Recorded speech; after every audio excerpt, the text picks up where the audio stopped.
ಪ್ರಭು ಕ್ರಿಸ್ತರಲ್ಲಿ ನನ್ನ ಒಲವಿನ ಸೋದರ ಸೋದರಿಯರೇ, ಇವತ್ತಿನ ಶುಭ ಸಂದೇಶ ಮಾರ್ಕ ಅಧ್ಯಾಯ 2 ವಾಕ್ಯ 17 ತಿಳಿಸುವುದೇನೆಂದರೆ, ನಾನು ನೀತಿವಂತರನ್ನು ಕರೆಯಲು ಬಂದಿಲ್ಲ, ಪಾಪಿಗಳನ್ನು ಕರೆಯಲು ಬಂದಿದ್ದೇನೆ.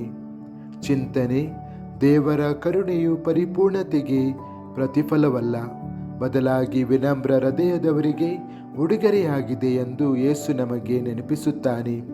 ವಿಶೇಷವಾಗಿ ಗುಣಪಡಿಸುವಿಕೆ, ಕ್ಷಮೆ ಮತ್ತು ಕೃಪೆಯ ಅಗತ್ಯವನ್ನು ಗುರುತಿಸುವವರಿಗೆ ಅವನು ಬರುತ್ತಾನೆ.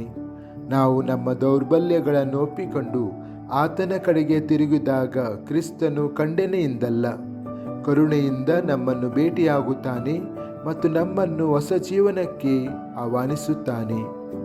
ಪ್ರಾರ್ಥನೆ: ಕರ್ತನಾದ ಯೇಸುವೆ, ನನ್ನ ದೌರ್ಬಲ್ಯಗಳನ್ನು ಮತ್ತು ನಿನ್ನ ಕರುಣೆಯ ಅಗತ್ಯವನ್ನು ಅರಿತು ನಾನು ನಿನ್ನ ಮುಂದೆ ಬರುತ್ತೇನೆ. ನಾನು ತಪ್ಪಿ ಹೋದಾಗಲೂ ನನ್ನನ್ನು ಕರೆದಿದ್ದಕ್ಕಾಗಿ ಧನ್ಯವಾದಗಳು.